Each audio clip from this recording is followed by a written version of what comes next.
माओ ज़ेतुंग दुनिया के सबसे कसीर आबादी वाले मुल्क चीन के इनकलाब के बानी और 21वीं सदी के बाअसर तरीन सियासी रहनुमाओं में से एक था। चेयरमैन माओ 26 दिसंबर 1893 में चीन के सूबे होनान के गांव शाओशान में पैदा हुआ। इब्तदाई तालीम गांव के प्राइमरी स्कूल से हासिल की। सानवी तालीम हासिल करने के लिए वो होनान के दारुल खलाफा शंगशा चला गया। माओ तालीम हासिल कर रहा था तो इसी दौरान 1911 को मांचू ख़ानदान की बादशाहत के ख़िलाफ़ सन यात सेन की क़यादत में इनकलाबी तहरीक शुरू हो गई तो चेयरमैन अपना तालीमी सफ़र अधूरा छोड़कर इस कारवान में शामिल हो गया। 1912 को जब सन यात सेन की क़यादत में चीन रिपब्लिक कायम हुआ तो माओ वापस अपने सफ़र पर गामज़न हुआ और ग्रेजुएशन की डिग्री हासिल की। 1920 में अपने उस्ताद फ़िलासफ़र यांग चांजी की बेटी यांग काई हुई से उसकी शादी हुई।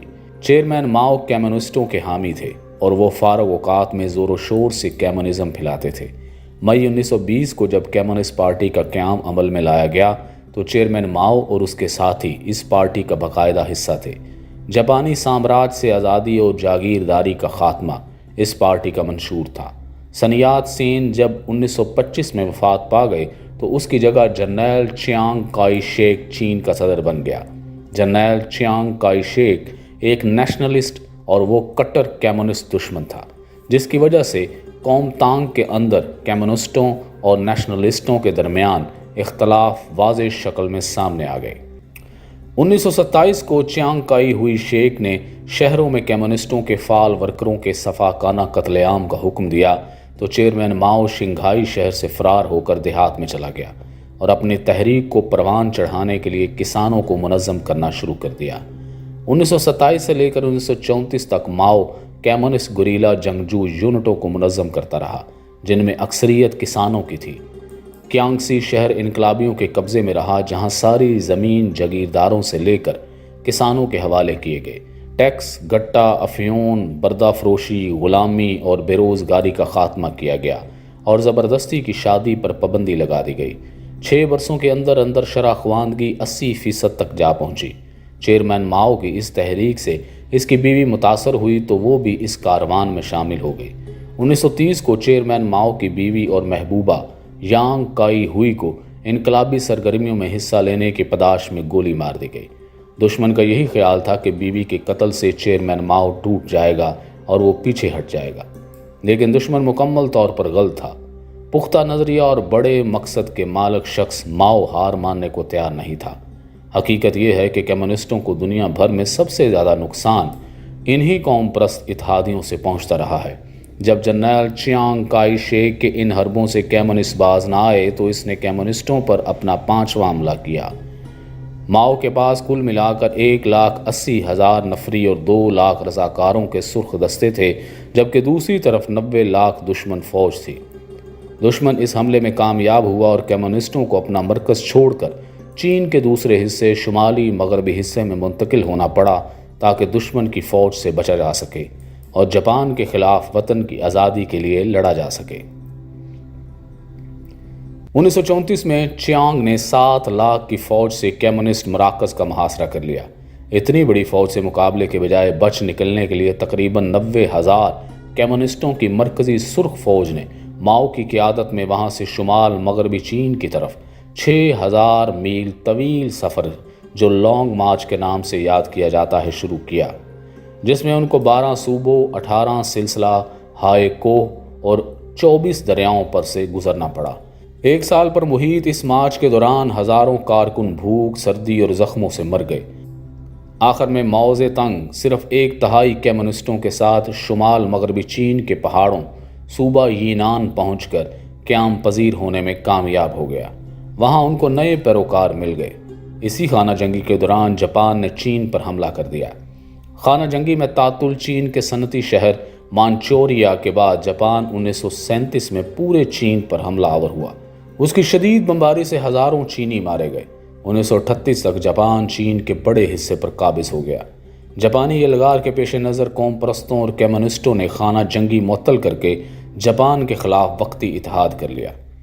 कम्युनिस्टों ने शुमाल मगरबी चीन में अपने मराकज़ से जापान के ख़िलाफ़ गुरीला जंग शुरू की, जबकि चियांग की अफवाज का गलबा جنوب مغربی چین میں تھا اور وہاں سے جاپان کے خلاف برسے پیکار تھیں۔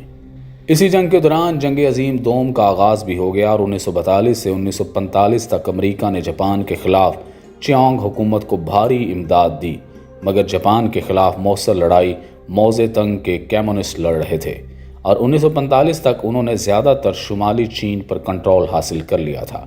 1945 میں اتحادیوں کے ہاتھوں جاپان کی شکست فاش سے چینی قوم پرستوں اور کمیونسٹوں کے درمیان خانہ جنگی دوبارہ شروع ہوئی۔ ابتدا میں امریکی امداد اور اپنی تعداد کے باعث قوم پرستوں کا پلڑا بھاری رہا، مگر ان کے ہاتھوں چینی معیشت کی بدحالی کے باعث ہزاروں قوم پرست سپاہی کمیونسٹوں کے ساتھ شامل ہونے لگے۔ چینی عوام میں کمیونسٹوں کی مقبولیت کی وجوہات میں جاپان کے خلاف ان کا دلیرانہ کردار کے علاوہ ان کے سماجی اور معاشی اصلاحات کے پروگرام بھی تھے، جس نے کسانوں، طلبہ اور دانشوروں کے ساتھ نوکر شاہی کی ہمدردیاں حاصل کر لیں۔ ماؤ کے سپاہیوں کو کسانوں کی دفاع اور حمایت حاصل کرنے کی تربیت ملی۔ اس کے مقابلے میں چیانگ افواج کا شہروں میں آمد کا مطلب لوٹ کھسوٹ، بدکاری اور قتل و غارت ہوتا۔ قوم پرست حکومت کے سپاہیوں کے شامل ہونے سے ماؤ زے تنگ کی پوزیشن مضبوط ہوتی گئی۔ 1949 کے موسم بہار میں چین کے بڑے شہر کمیونسٹ فوج کے قبضے میں آ گئے۔ چیانگ شی چیک کی بچی کچی منتشر افواج جنوبی چین کی طرف بھاگ نکلی۔ اکتوبر 1949 کو ماؤ زے تنگ نے ملک کا کنٹرول سنبھال کر چین کو عوامی جمہوریہ قرار دیا۔ اس کا حامی روس تھا۔ چیانگ اور دوسرے قوم پرست رہنماؤں نے تائیوان، سابقہ نام فارموسا کے جزیرے میں اپنی حکومت قائم کر لی، جس کو امریکہ کی حمایت حاصل تھی۔ چین دو حکومتوں میں تقسیم ہو گیا تھا جو سر جنگ میں شدت لانے کا باعث بنے۔ جزیرہ تائیوان کی چیانگ کائی شیک حکومت کو اقوام متحدہ میں امریکہ کے بلبوتے پر پورے چین کی نمائندگی حاصل رہی۔ کہیں 1971 میں اسے اقوام متحدہ سے نکالا گیا۔ ماؤ زے تنگ نے اپنی حکومت کے ابتدائی سالوں میں تبت اور جنوبی منگولیا تک اپنی حدود بڑھا لیے۔ روسی طرز پر چینی کمیونسٹوں نے دو متوازی تنظیمیں قائم کر لیں، ایک کمیونسٹ پارٹی اور دوسرا قومی حکومت۔ 1959 تک ماؤ زے تنگ دونوں کا سربراہ رہا۔ ماؤ زے تنگ نے کسانوں کی بہتری کو اپنی جدوجہد کا مرکزی مقصد قرار دیا۔ معیشت کو مارکسی سوشلزم پر استوار کرنے کے سلسلے میں 1950 میں زرعی اصلاحات کے ذریعے جاگیرداروں کی زمینیں کسانوں میں تقسیم کر دی گئی۔ زرعی اصلاحات، تعلیمی سہولیات اور صحت عامہ کے لیے بہتر اقدامات نے کسانوں کو ماؤ زے تنگ کی انقلابی تحریک حقیقی حصہ دار بنایا۔ صنعت اور تجارت کی بہتری پر توجہ دی گئی، تاہم اس کی گریٹ لیپ فارورڈ پالیسی ناکامی سے دوچار ہوئی۔ بیرونی طور پر بھارت کے علاوہ روس کے ساتھ سیاسی اور سرحدی معاملات کے باعث تناؤ پیدا ہو گیا۔ گریٹ لیپ فارورڈ کی ناکامی اور سوویت یونین کے ساتھ تعلقات میں تناؤ آنے کے بعد ماؤ زے تنگ نے حکومت میں اپنا کردار محدود کر لیا۔ تاہم جب دوسرے رہنماؤں نے ماؤ کے سوشلسٹ تصورات سے انحراف برتنا شروع کیا تو اس کے خیال میں چین کی نئی معاشی پالیسی سماجی مساوات کی سوشلسٹ مقصد کے کمزور کرنے کا باعث بن رہی ہیں، تو ماؤ زے تنگ نے انقلاب کے احیاء کا تہیہ کر لیا۔ اس سلسلے میں اس نے 1966 میں لاکھوں نوجوان اور طلبہ پر مشتمل ریڈ گارڈز کے نام سے ملیشیا تشکیل دے کر ثقافتی انقلاب کا آغاز کر دیا۔ اس کے اہم مقاصد طبقاتی نظام کا خاتمہ اور انقلاب دشمنوں کی سرکوبی قرار دیے گئے۔ اسی ثقافتی انقلاب کے دوران ہزاروں افراد قتل یا قید کروا دیے گئے۔ ملک کے مختلف شعبہ افراتفری کا شکار ہو گئے اور ملک کا امن و استحکام خطرے میں پڑ گیا، حتیٰ کہ 1968 میں ماؤ زے تنگ کو بھی تسلیم کرنا پڑا کہ ثقافتی انقلاب کے اثرات منفی پڑ رہے ہیں۔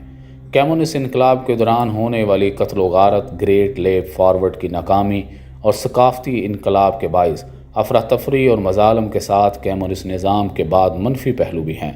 تاہم یہ بھی ایک حقیقت ہے کہ یہ ماؤ زے تنگ کی زیر قیادت لایا گیا سوشلسٹ انقلاب تھا جس نے چین کو مغرب کے استحصال سے محفوظ کر دیا۔ وہ چین جو انقلاب سے پہلے بڑی ہزیمتوں اور بحرانوں کا شکار تھا، آج دنیا کا ایک ایسا طاقتور ملک بن گیا ہے جس کو چھیڑنے کی کوئی آسانی سے جرأت نہیں کر سکتا۔